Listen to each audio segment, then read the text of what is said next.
find me wreathed in smiles. I'm going to get so lit up, I'll be visible for miles.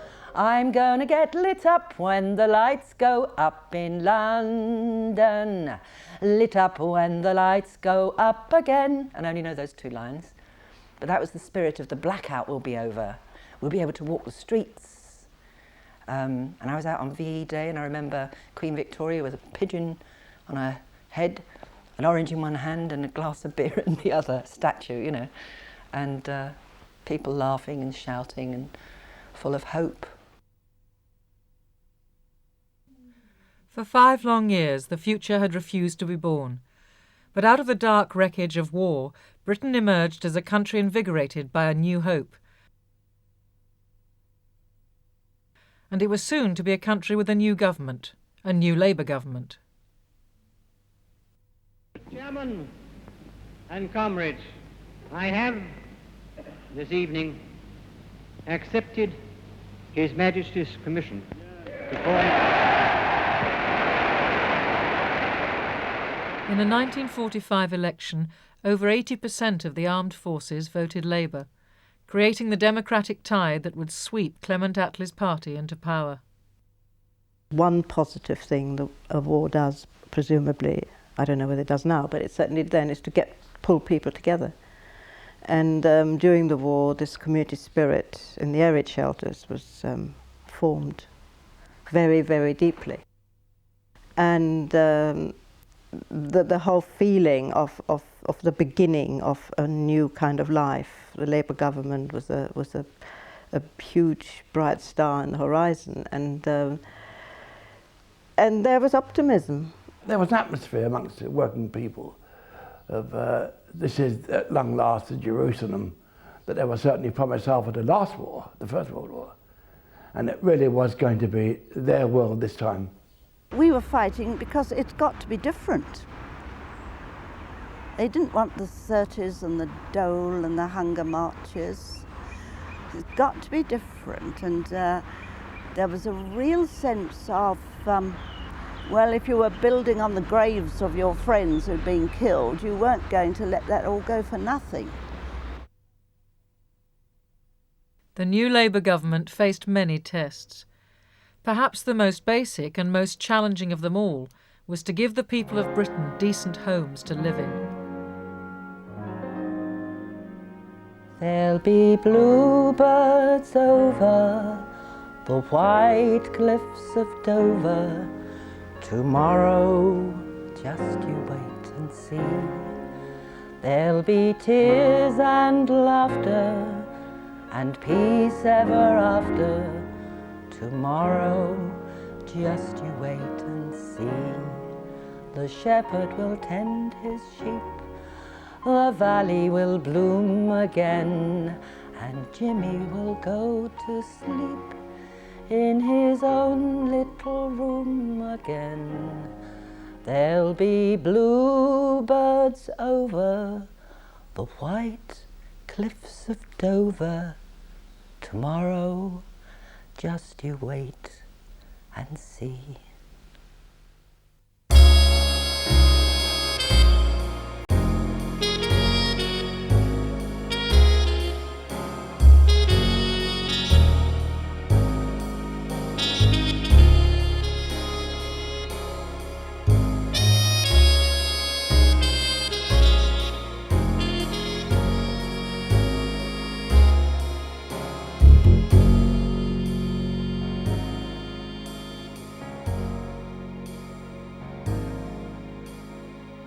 We had been bombed badly, and it wasn't only a question of people whose homes had been bombed, but the servicemen who were coming home, the children had been evacuated, and some of them were beginning to get to adolescence. And there was a totally different spirit from what there is now, that people had a right to a home. I am not prepared to associate myself with a policy where well-to-do people can afford to build luxury homes and poor people go without homes. And therefore, houses had to be built to rent and not to sell, because it doesn't seem to have dawned upon some people in this country that the vast majority of us can't afford to buy a house. A land fit for heroes and a right to a home. An old idea for a brave new world. But over 3.5 million victorious troops were returning to the cruel real world of post-war Britain. There were 1 million slums due for destruction. Over 3 million existing homes had no toilet. Nearly 500,000 houses had been destroyed or made uninhabitable through bombing. Rationing was at its height, and essential building materials were in short supply.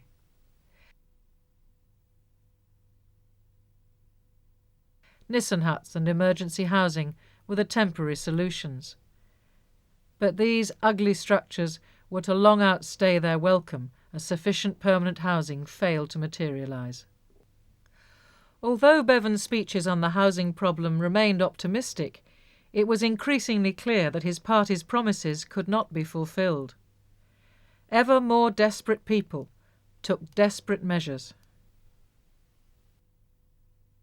I think there was a lot of upheaval in when people were coming back to settle down again. Conflict in finding places to live, how to live, where to settle. Now a story from Scunthorpe in Lincolnshire, which Movietone presents without prejudice or comment.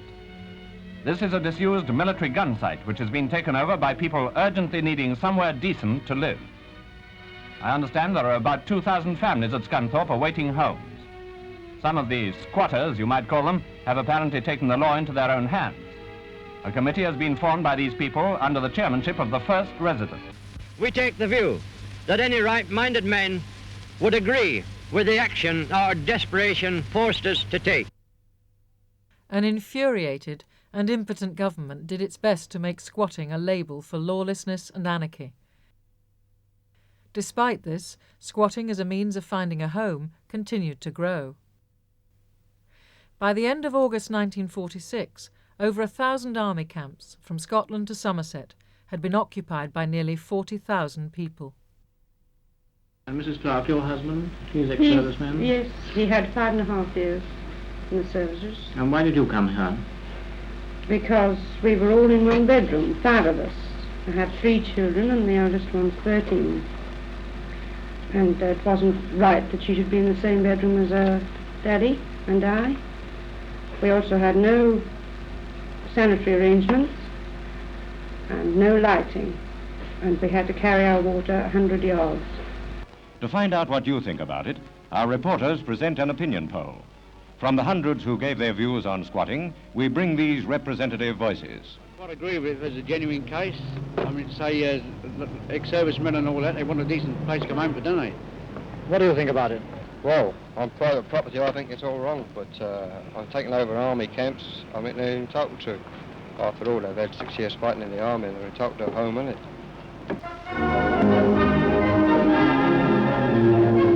Peacetime battle report. The siege of London's Ivanhoe Hotel. On the pavement, police, pressmen and squatter sympathisers. Facing government action to evict them, the squatters carry on as best they can. The food supplies come up from below. Wholesale squatting in luxury flats and hotels turns the spotlight on a still desperate housing situation. Labour leaders say lawless acts by squatters can only lead to injustice and anarchy.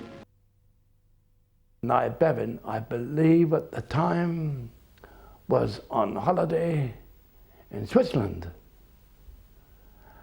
And when he was told that people were occupying empty buildings and hotels in the West End for accommodation, many with children in arms, infant. His famous words were, infamous words were, how dare these people try and jump the queue? Well, in my humble opinion, I don't think that whilst there's any people in this country who require a place to live in, there should be any empty flats whatsoever. And it's not a matter, in my opinion, of being right or wrong. It's a question of the people letting the government see that they require these places to be taken over, that they mean business. It was certainly as a result of the then squatters' campaign, a genuine desire to have a roof over their heads, that the the government was enforced to bring in the Requisitioning Act. That was the trigger. And that certainly then gave borough councils, local authorities, power to requisition empty properties.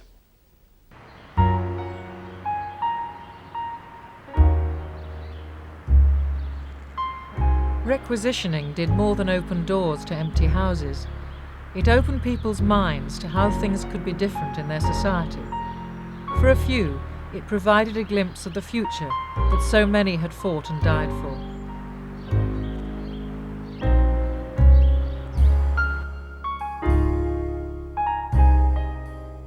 Local authorities had the power to take over empty property. And in Holborn, where I was living at the time, in Montague Street actually, which runs alongside the British Museum, those houses had been hotels. And there they were, empty, and the council requisitioned them. They did a minimum amount of work in order to turn them quickly into housing units. And it must have been about 35 families that moved into those temporary flats. That was in 1947, and of course they were to be there until about 1954, 1955. It wasn't long before a kind of spontaneous community feeling arose. We had games, we had dancing in the hall, we had a newsletter that kept coming out every week telling people what was it all about, what was this and what was that and what was coming. And I think that got everybody together and sort of built up a community that was hard to knock down. We also had meetings of a more serious nature on housing, on education, on bringing up children, the best way to bring up children. They were evening meetings and they were always well attended. We would do those about every couple of months or so. We also opened a boys' club, which was open every night of the week. We had a washing machine, which people had never had in their own homes in those days at all. So we developed a rota for people to do their washing, and the cooperation between people brought them again closer together. And it was a wonderful thing. It was an atmosphere which I have never experienced before or since, because it was not competitive in any way. We in Montague Street formed a tenants association which became so successful that people from all over the borough were applying to join. And we were very fortunate in Montague Street because one of the houses, which had been a hotel, had an enormous dining room. And that was vacant. It was just standing there and doing nothing. We appealed to the council for use of this dining room, and there was the base for a very successful community association. The Tenants Association was the backbone of the community, and that's what got everybody together, no matter what nationality. African, Chinese, Irish, German, Jewish, and of course London Cockneys, a few businessmen, an incredible mixture of people who got on so well together.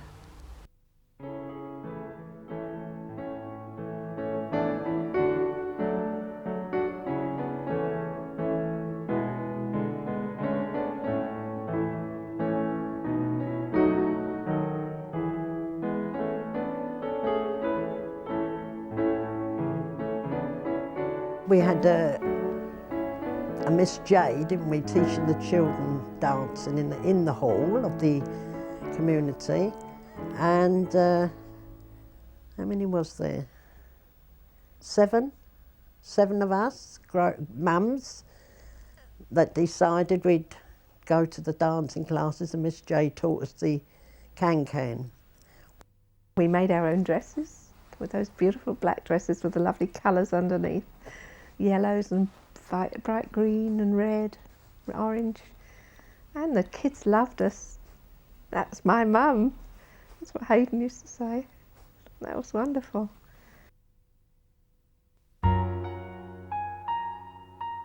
Our children were playing on a very busy street. There was nowhere else for them to play. The flats were tiny and the conditions were cramped. So the kids were on the doorsteps and in the street and so on. And we'd looked at this garden many times and thought, we really ought to have that garden. It's doing nothing. And then came the sad day when a child was run over by a taxi. And it was a horrendous situation and very sad. And from that moment on, the Tenants Association went into action to try and get that garden. And we approached the Borough Council, and to our surprise, they requisitioned it.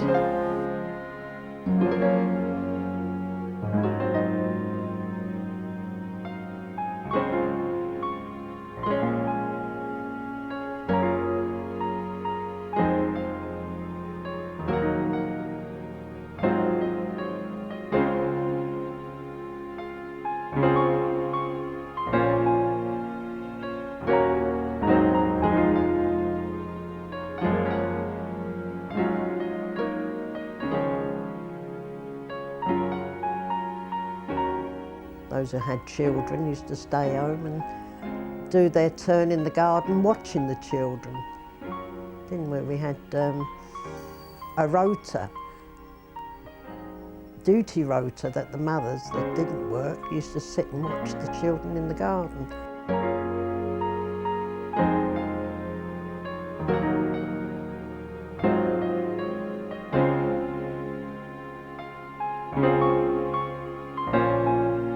A lot of people wanted to participate at that time. That's the feeling I had.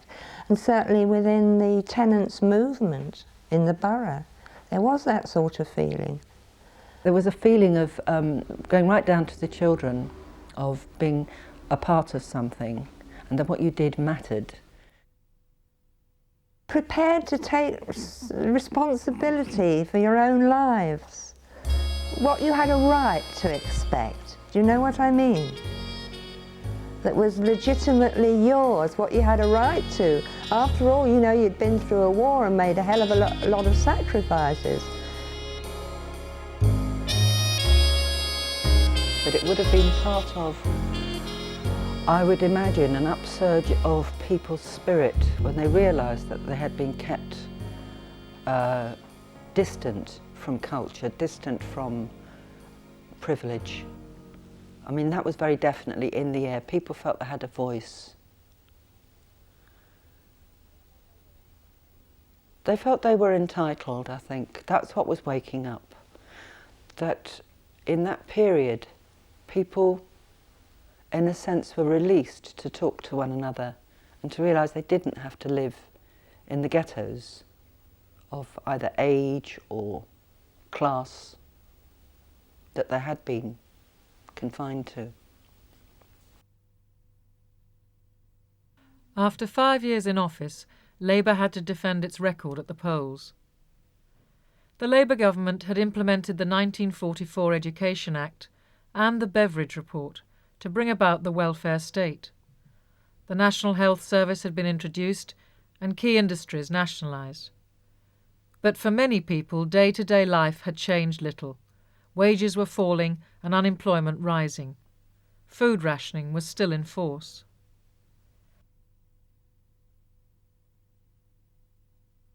The reforming impetus had been lost, and discontent with the speed of reconstruction was reflected in a swing away from Labour, resulting in a hung Parliament.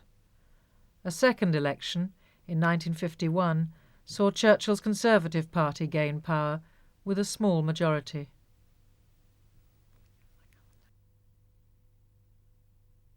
Well, many working class Tories went out and did their so-called duty and voted Tory.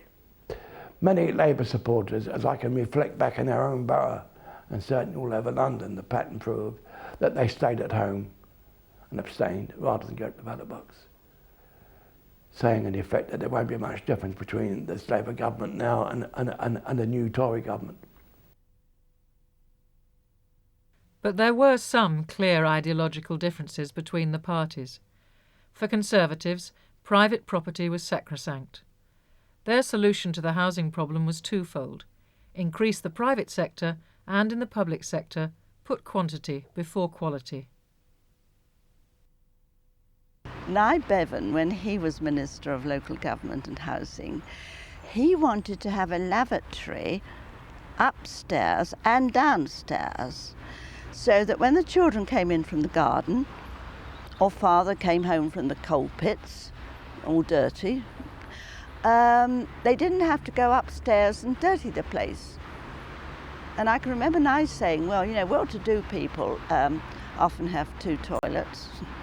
Well, Macmillan crossed that out and said that was an extravagance. And if we put 2 toilets in every house, then we would have fewer houses. £4,000 produces 4 of these houses, less than the cost of 3 of the former houses. And therefore the question that we must ask is, for the expenditure of £4,000, would you prefer to house 4 families in these excellent approved houses, or 3 families in a former type, in which case the 4th family will still be on the waiting list? Quicker to build, cheaper to rent. And those are fairly good recommendations for the 1952 and the 1953 vintage. The Conservatives enjoyed an economy that was finally paying its wartime debts.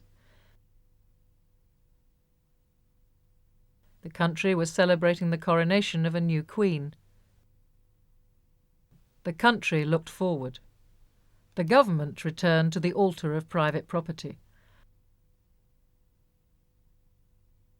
Local councils were encouraged to press ahead with de-requisitioning.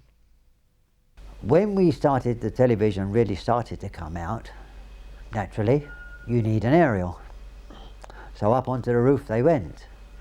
Well, then the man from Bedford, the bailiff from Montague Street, he used to come round, have a look at the place, make sure that no brickwork was being damaged, and of course he's gone up onto the roof and there's all the television aerials.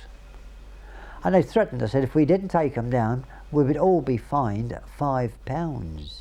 You weren't allowed to put your washing out onto the balcony. I could understand that because it does look unsightly if it's all hanging up high, but it wasn't, because there was a rather thick railings and you could you couldn't see it, not really. They just didn't want us because... Well, it was a hotel, wasn't it, opposite? Yeah, they used to complain because they didn't want ordinary people living in requisitioned property opposite, because I think they thought that it lowered the tone. The hotels didn't like the noise of the children playing in the garden, and I think it's possibly them that started all the business with the garden. They probably applied to the Duke of Bedford saying it was killing their trade or something, because the people didn't want noisy children playing in gardens.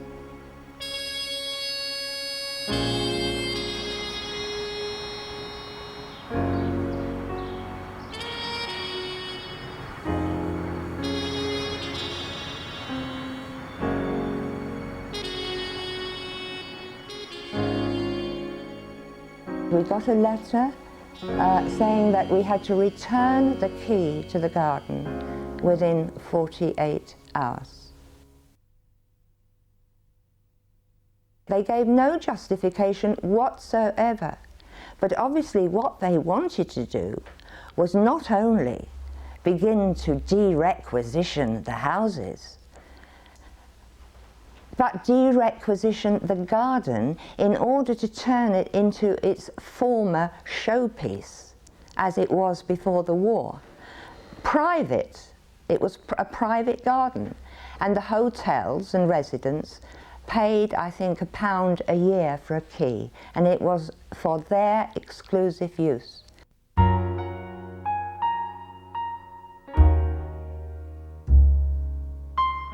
We called an emergency committee meeting, and we took a decision to refuse to return the key, because that would have meant the garden locked against the children. And by that time, of course, there were more children, because the little ones, the tiny ones, had grown bigger, and more children in between had been born. So anyway, we really did go into battle about this ultimatum to return the key.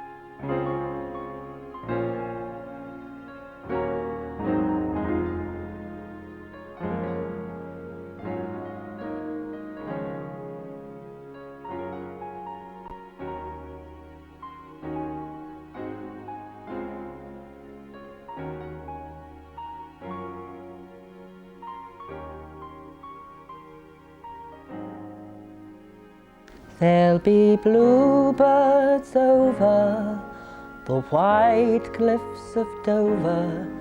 Tomorrow, just you wait and see.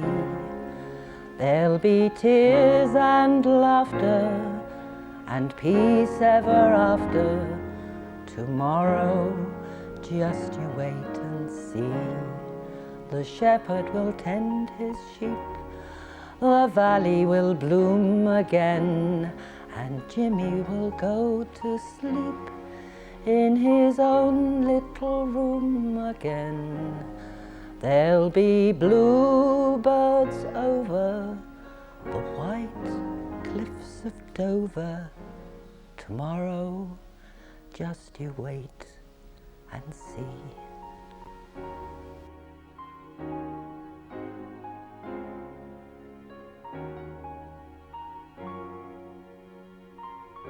A group of the mums got together and decided to go to Whitehall to try and see Mr. Macmillan and put our case to him.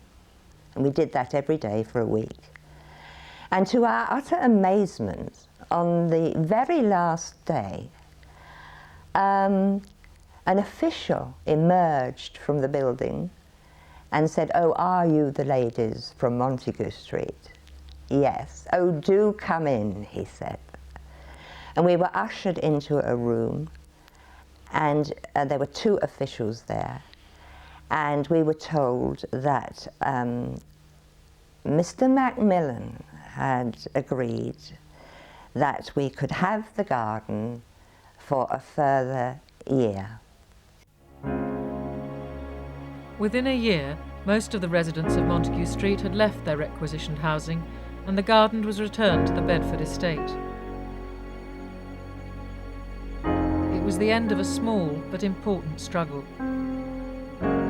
Throughout the country, such local difficulties were fading into history, but the issues they raised were never really resolved at the time, nor have they been since. Although the families were very grateful for the requisitioning order, which suddenly gave them a home, those homes were not adequate. They were very makeshift. I mean, they didn't have dining rooms and a sitting room and so on, you know, it was kind of all in one, and then a little bedroom here and there. And they knew it was temporary and they made the most of it, but they wanted something better. They didn't want to be in a situation where they were temporary. That was what the feeling was. The yearning for a permanent home. And of course, most of them all wanted a detached house with a garden. I certainly did.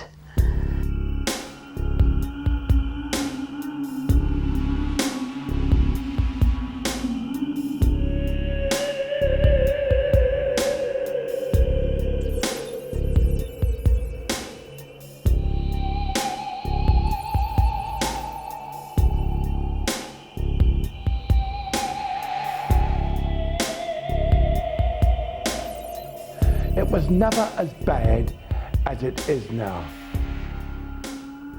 Very few homeless before the war were slept on the embankment, on seats in the summer. But it was never, never, never as bad as it is now.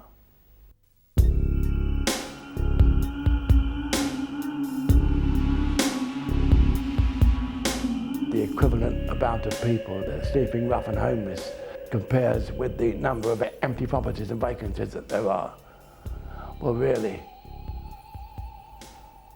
what's stopping those people from embodying the spirit of the returned servicemen after the war in finding accommodation for their new young families in the hotels of Bloomsbury that were standing empty, and the other empty houses which forced the Labour government to carry out a requisitioning campaign?